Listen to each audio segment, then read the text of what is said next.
There's only one thing more terrifying than an evil villain being on a rampage in the middle of a major metropolitan city. A villain on the rampage who you know can never be stopped. That's true. Welcome to Top 10 Nerd. I'm Adam. And I'm Andrew. And today we will be taking another look at the top 10 unstoppable Marvel villains. Number 10. Dr. Doom. Some of you are already typing your comments claiming that Victor Von Doom is not a villain and is instead an anti-hero. I would disagree, saying that he's at best an anti-villain, but honestly if I didn't include him I'd be getting just as many comments complaining about his exclusion, so let's put him at the bottom and agree that Dr. Doom started out as a villain and has become more nuanced and difficult to peg down in the years since. Victor Von Doom was the child of Romani people living in Latveria. His mother was a sorceress, and after her and his father's passing, Victor began to study her books, teaching himself the dark arts. He also developed a keen scientific mind, which made him a legendary scientist and inventor at a very young age, and led to him being tracked down by the US military and offered further education in the States. It was here that he met Reed Richards, with whom he developed a lifelong rivalry. While still in school, he developed his infamous Doom bots and also built a functional time machine. He was disfigured in an accident that resulted in his expulsion,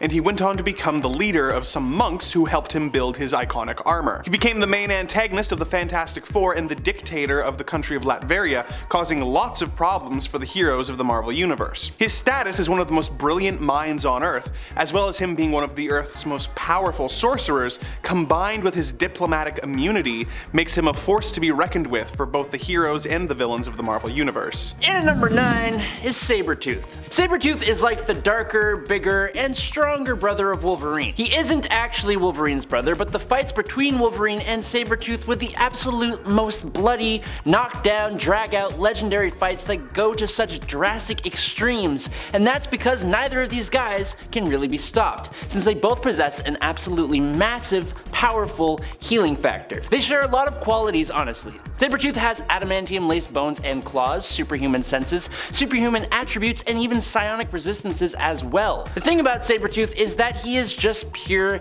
animalistic fury, a mindless killing machine, but one who has the training to make him just that much more of a force to be reckoned with. Even when he is stopped, he's almost never fully destroyed because of that damn healing factor that makes him next to impossible to bring down. Sure, he doesn't warp reality or cross-dimensional barriers, but even when he was thrown into the pit on Krakoa, where he was trapped alive but unable to move, he still proved a problem as he figured out how to escape. Magneto. When Mac Eisenhart was a young man in Germany, he was subjected to many atrocities at the hands of the Third Reich, who sent him to Auschwitz for no reason other than being Jewish. He eventually escaped and became known as Erich Lenscher. He discovered that he had the ability to control the powers of magnetism, and after the war, used them to track down former German soldiers. He developed the belief that mutants and humanity could not coexist and became Magneto, a mutant dedicated to mutant superiority and the leader of the Brotherhood of Evil Mutants. He fought the X-Men several times over the years, but they eventually came to an uneasy truce, working together to form a refuge for their kind on the island of Krakoa, which is good for everyone as Magneto is a very difficult villain to stop and has stood up to the entire Avengers team, once reversed the Earth's magnetic poles, and also created a global EMP, which took out the world's technology, showing that he could plunge us back to the Dark Ages whenever he wants. Number 7. Apocalypse. The name of the game for Apocalypse, or En Sabanur, is survival of the fittest. His powers manifested back in ancient Egypt with the powers of immortality and the ability to alter the molecular structure of his own body. Now,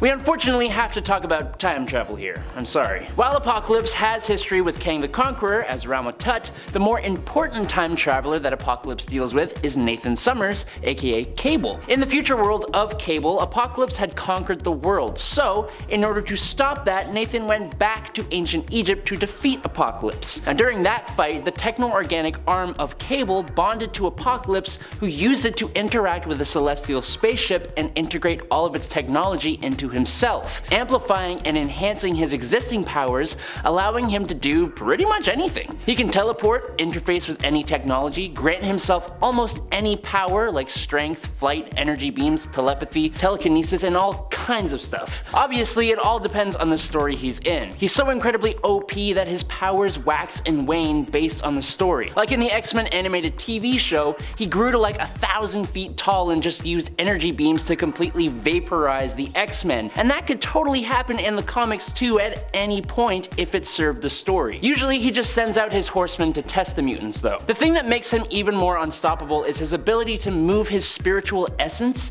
into new host bodies when his physical body is either worn out from his massive power or destroyed in a fight. Number 6. Hela. Hela is the daughter of Loki, who was appointed by Odin to be the goddess of death. He would come to regret this choice, as Hela soon began several attempts to steal his and his son Thor's souls and to conquer Asgard for herself. In one of her most disturbing plots, she cursed Thor with immortal life, but a frail and decrepit body. She eventually reversed this and moved to Las Vegas, where she began to feed upon the souls of the unlucky. As the goddess of death, she can't really die, and is able to heal any injury with great speed, even being able to come back from disintegration. She has the power to kill immortal beings with a simple touch, making her a force to be reckoned with for Thor, let alone the normal human heroes he works with. Number 5. The Fury. Many people may actually not know of the Fury, and there's a rather simple reason for that. The Fury came about in Marvel Superheroes UK, which is Marvel's attempt to branch out to British audiences and revamp Captain Britain. But it was also a way for Marvel to open up and explain the concept of the multiverse, and this all happened in the Crooked World story. This story deals with one of the most powerful reality warping mutants ever, named Mad Jim Jaspers on Earth 238. But he's not even the focus of this point. Mad Jim Jaspers became the leading political leader in England, rallying the people against superheroes, and he created what was essentially a robot called the Fury, for the sole purpose of taking down superheroes, and my lord, the Fury is good at it. In the matter of 2 years, the Fury decimated every single superpowered being on Earth 238 except for Jim Jaspers. The Fury is similar to the Sentinels we see in the X-Men Days of Future Past movie, because this robot can analyze superhuman powers or any threat and modify its own defenses and capabilities to combat it. But it can also fire extremely potent energy blasts and even restore itself after being completely destroyed. The Fury ends up completely obliterating Captain Britain, causing him to be revived. And that was all a test for Captain Britain to face the much more powerful Mad Jim Jaspers from Earth 616. Now, the universe of Earth 238 gets destroyed, but the Fury adapts to even that and develops the ability to travel across dimensional barriers to continue its mission. The only thing going against this being is that he doesn't have a ton of appearances, so it's kind of hard to judge him against other beings. Number 4.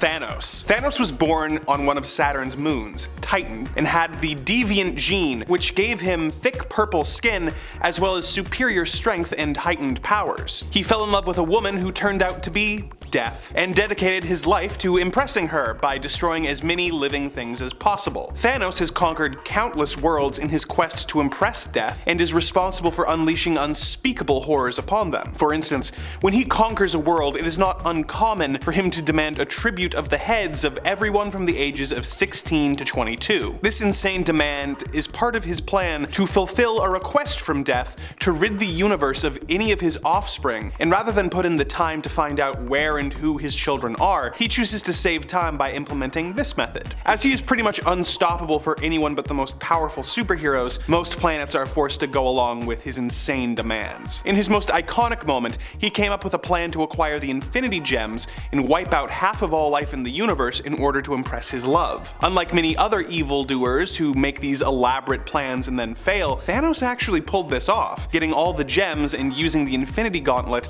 to enact his deadly romantic gesture. Number 3, the Void. I think one of my favorite things that Marvel's done is create the Sentry. Essentially a Superman-like character, but like, in my opinion, way cooler. A large part of what makes him so much better is that while he is essentially a godlike superhero who inspired all the other heroes who exist, he also has a dark persona called the Void. The Void went on a rampage that took the lives of around 1 million people and almost destroyed Manhattan. And so, Sentry made the decision with other heroes like Reed Richards and Doctor Strange to cause the entire world to forget about his existence. Now, in New Avengers, which started in 2004/2005, the Sentry comes back to the world, and through a series of events, the Void also returns. Full rosters of the Avengers, X-Men, and the Fantastic Four all went to take on the Void, and they couldn't do a damn thing. Only the Sentry himself could really subdue the Void, and it, in classic supervillain fashion, vowed to come back. And it totally did. In the Siege event, Norman Osborn decided to attack Asgard, and he used the Sentry to do this. Problem is that the Sentry ended up unleashing the Void, and it totally obliterated Asgard completely, taking out Loki in the process. This did actually branch off into a what-if story where the Void was never stopped and destroyed every superhero on Earth, and then went off into the universe to basically do the same thing. The Void exists as long as the Sentry exists, and the Sentry keeps on coming back to life every time he somehow gets defeated. The Sentry is basically a god, and the Void is this god's devil. Number 2.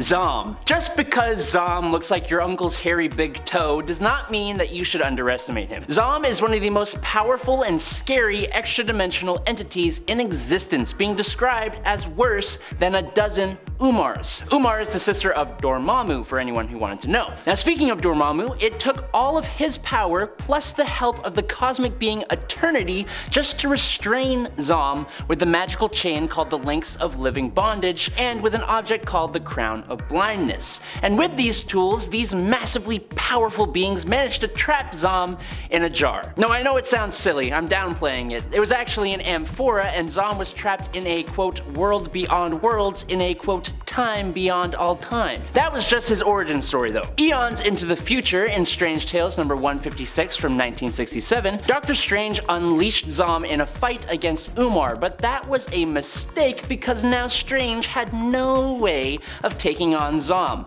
like at all. He had to turn to the Living Tribunal, the personification of multiversal law, the representative for the One Above All, and the highest authority in the multiverse, just to banish Zom. Zom wasn't really released again, but Strange did channel Zom's power in a fight against Worldbreaker Hulk when that event happened, and using that power he did indeed pummel the hell out of the Hulk until Strange started to lose control and pass out. Lastly, in Doctor Strange's final recent moments, he was taken down by the Hood, who held an assault on the Sanctum Sanctorum with like 50 other villains, and Strange managed to rise again, but channeling the power of Zom, which he used to take out everyone. Then Strange left the mortal plane. Number 1. The One Below All. So, the One Above All is the ruler of the multiverse and the creator of all life in it. Although he is the source of love and good, he also has an evil form known as the One Below All, who is the personification of hatred and destruction. The ruler of the lowest point of reality, the Below Place, it is able to manifest itself on Earth through the mutagenic form of gamma radiation. This means that when Bruce Banner was caught in the gamma bomb, he was infused with this dark entity's power. The One Below All wants to become the only remaining thing in the multiverse and to destroy everything else. As he is incapable of having his own personality without a host, it waited until Hulk's father, Brian Banner, died to merge with him and take on his personality. The leader eventually managed to absorb Brian's soul in hopes of learning more about the One Below All, but was possessed by it instead. He is a terrifying foe who can never really be killed, and who, as a dark aspect of the One Above All, is technically also the creator of everything he's trying to destroy. If you want more information on the One Below All, check out our video attempting to explain the Immortal Hulk, where he is the puppet master pulling all the strings against the Green Goliath. Any other unstoppable villains that we should have mentioned? Well, check out part 1 of this video and maybe you'll find them there. Any other unstoppable characters you want us to talk about? Let us know in the comments below, and remember to like and subscribe for more Top 10 Nerd. Like and subscribe!